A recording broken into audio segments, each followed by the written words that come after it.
juga dengan keluarga, kita akan melakukan pelaporan. Ya, tolong orang-orang di luar siap menghadapi laporan kami. Tapi emang netizen aja yang pada tahu tokonya, pada tahu pelakunya kayak gitu. Cybercrime itu nggak main-main loh. Kepolisian kita hormat kepolisian, ya. Jangan hanya tahu pencet jari, pakai jari, ketik. Jangan, nih rugi loh. Ini orang-orang tua loh.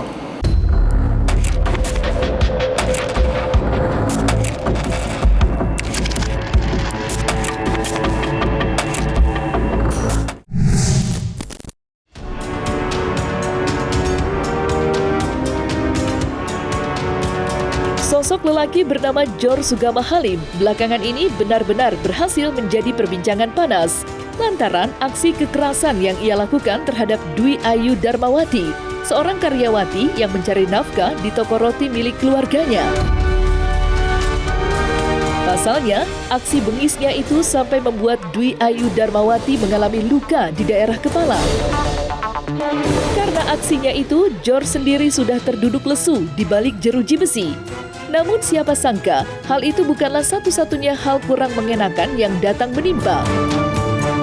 Lantaran imbas dari video viral perbuatan George, keluarganya kini habis dirudung hujatan hingga teror dari masyarakat luas yang ikut terbawa emosi.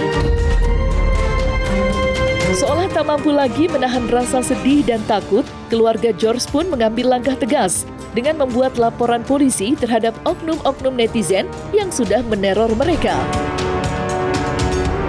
Lantas, seperti apa penjelasan kuasa hukum terkait rencana laporan itu?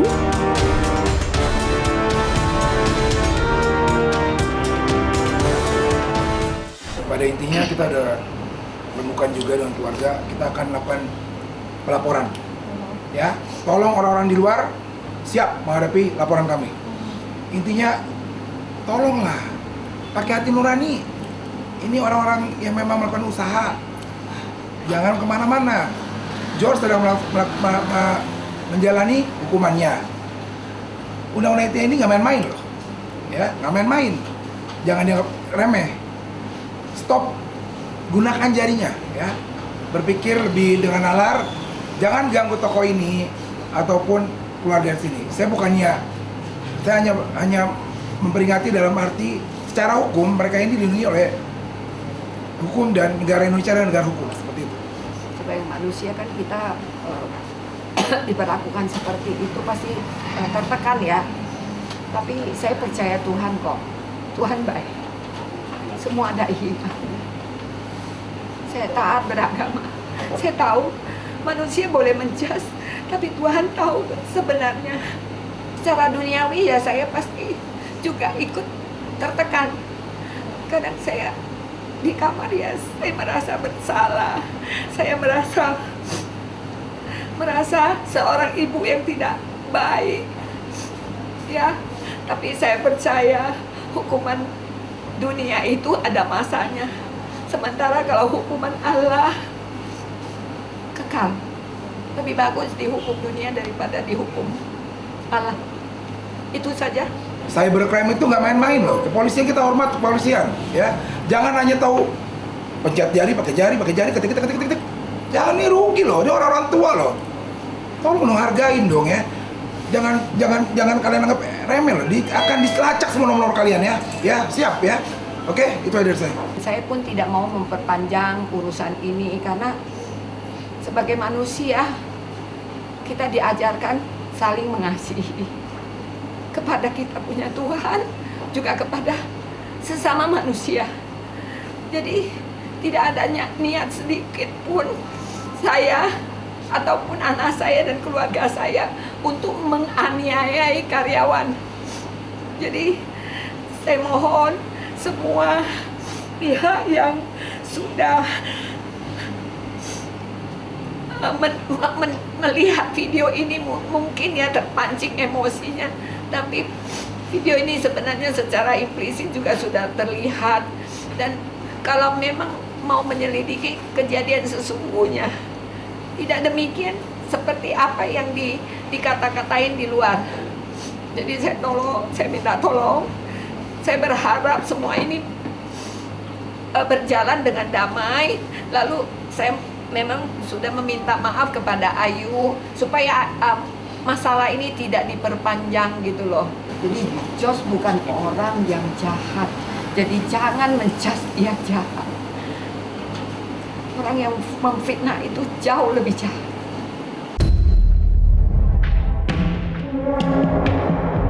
Sudah jatuh tertimpa tangga pula. Hal itulah yang agaknya mampu menggambarkan kondisi Ibunda George saat ini.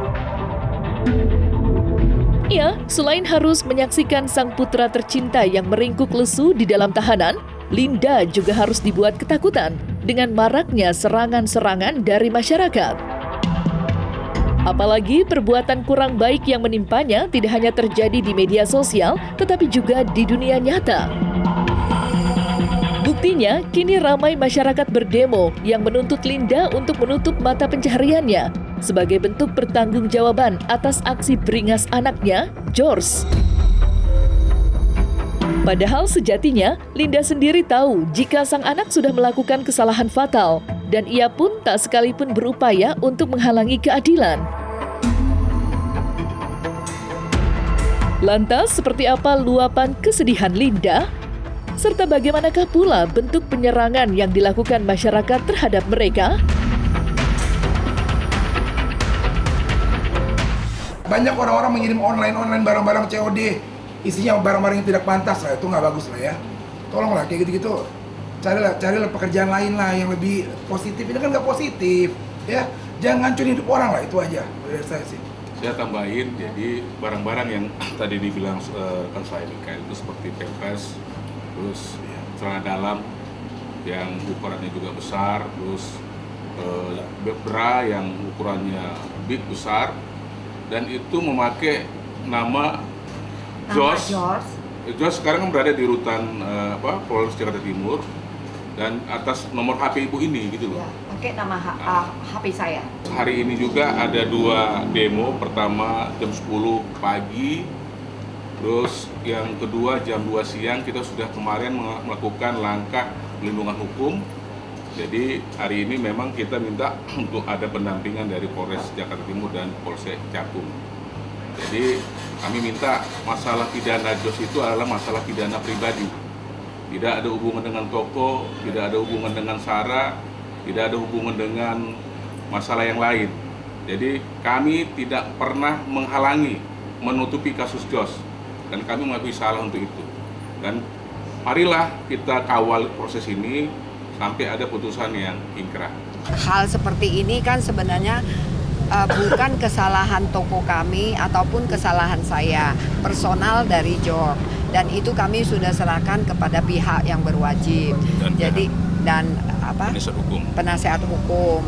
Jadi tolong saya minta kepada para netizen jangan menghakimin sepihak, tapi konfirmasi dulu kebenaran. Apapun itu terjadi, bijaklah dalam berkata-kata. Ini ada salah satu contoh di mana setiap hari, setiap detik, setiap jam saya diteror, ditelepon, dimaki-maki, dan termasuk ini. Saya nggak kenal, karena itu memang saya nggak kenal orang itu. Poinnya itu lebih ke arah maksudnya terlalu menyebar. Ketika memang untuk diproses hukum, proseslah satu orang itu, bukan semuanya. Untuk karena banyak banget contohnya, mulai dari karyawan kita juga diteror, orang-orang yang nggak ada hubungannya juga diteror. Keluarga kami yang pastinya itu sepupu saya diteror. juga. Pokoknya semua foto-foto yang kalau berdampingan sama si Jos itu diteror.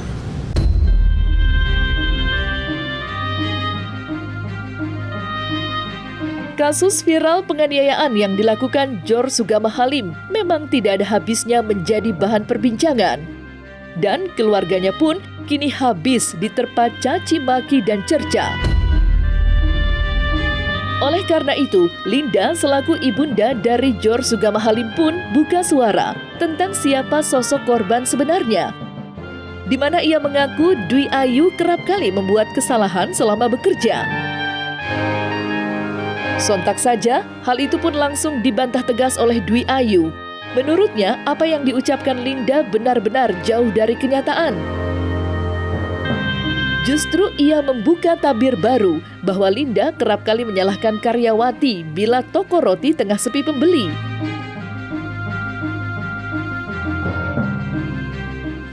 Baik sih anaknya, cuma kadang-kadang ya kerjanya menyepelekan.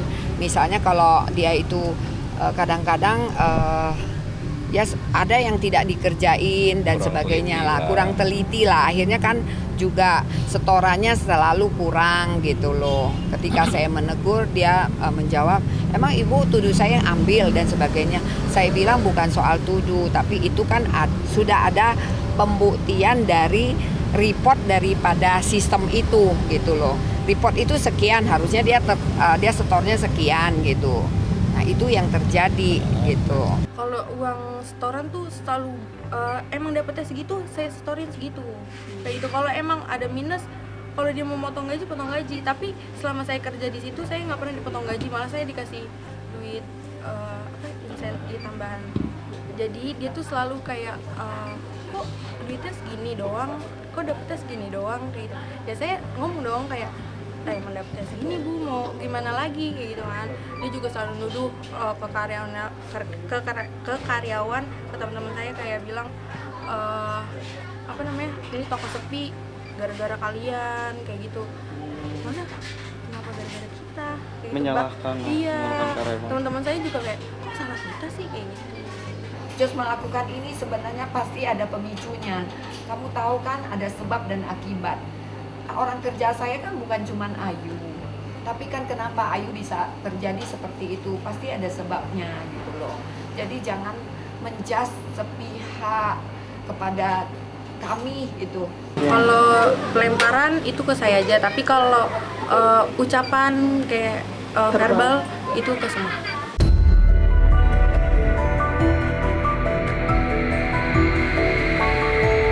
Adu pendapat antara mereka pun berlanjut ke dalam pembahasan gaji, di mana sebelumnya Dwi Ayu memberikan pengakuan jika viralnya video ini langsung membuat gajinya ditahan oleh pihak keluarga George. Sebuah isu yang sontak dibantah oleh Linda selaku pemilik tempat usaha. Mendengar bantahan itu, Dwi Ayu pun tak tinggal diam, lantaran ia langsung membongkar fakta lain yang diduga disembunyikan oleh keluarga George. Lantas, seperti apa pengakuan Dwi Ayu tersebut? Gaji saya bulan Oktober belum dikasih. Bahkan gimana sih? Dia tuh nggak via transfer. Dia nggak mau via transfer. Dia maunya ketemu cash, ngasih cash. Saya kan takut ketemu pelaku. Trauma ya. Iya, karena kan dia tinggal di toko juga kan. Akhirnya saya bilang transfer aja bu, tapi dia di situ nggak mau. Sampai belum lama ini saya ngechat lagi minta gaji, nggak dibayar. Sebenarnya totalnya berapa bulan gajinya nih untuk make sure aja? Baru bulan Oktober ini yang belum dibayar. Saya suruh dia datang, temui saya. Dia tidak mau. Kalau dia benar, kan dia mau dong temuin saya gitu. Dia beralasannya dia tidak dibolehkan sama orang tuanya. Untuk yang masalah gaji, yang maksudnya itu untuk ditahan segala macam pun itu ada faktor lain yang kita nggak bisa untuk buka di sini, nggak bisa buka ke publik karena urusan pekerjaan. Saya aja. Karena memang Intern. karena memang untuk intern kita pun nggak mau memancing keributan di sini, nggak mau bikin kontroversi di sini yang pasti ada alasan. Kan? Paling kita cuma bisa komen untuk itu aja.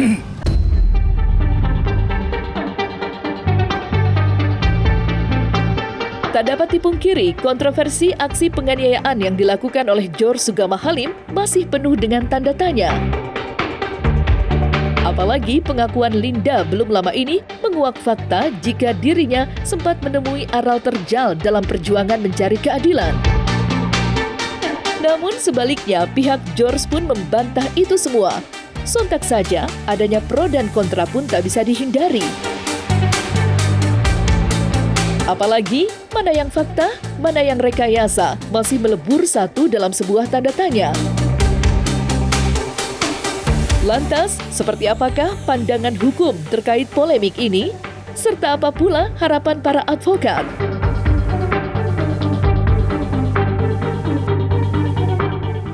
karena ini sudah menjadi konsumsi publik, kita berharap polisi segera membawa kasus ini ke pihak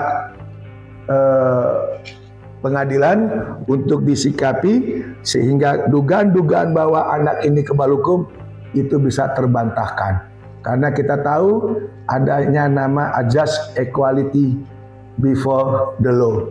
Artinya hukum di mata masyarakat sama. Tidak boleh ada perilaku istimewa. Ini negara hukum gitu loh. Kita nggak boleh kalah dengan mau dia bilang ada relasi kekuasaan. Masa bodoh dengan itu kalau saya. Maka ada istilah kan, sekalipun langit runtuh, keadilan harus ditegakkan. Piat justisia ruat kulum, kan gitu.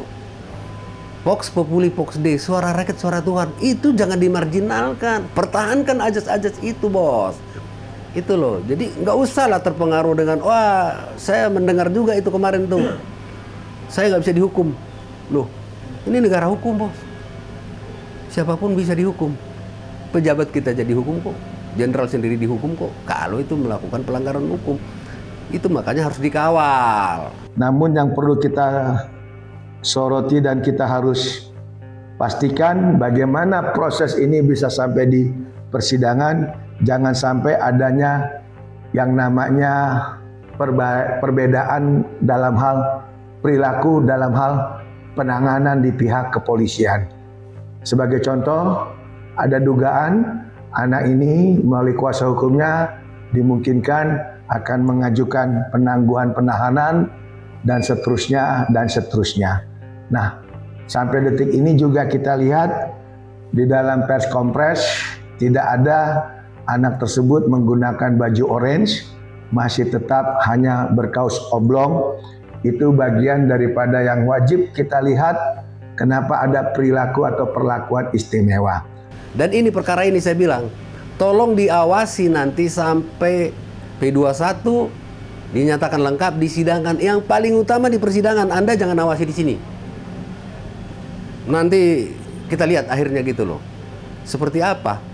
Apakah berjalan sebagaimana mestinya? Kalau korban kan pasti mengharap dihukum setinggi-tingginya. Rasa keadilannya yang perlu dipertahankan nanti. Lihat itu, kita lihat aja. Awasi terus.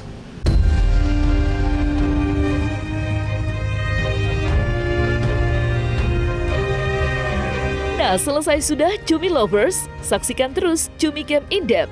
Kabar lengkap, mendalam, dan akurat dari narasumber terpercaya. Dan jangan lupa untuk like, subscribe, dan juga share channel YouTube Cumi Cumi.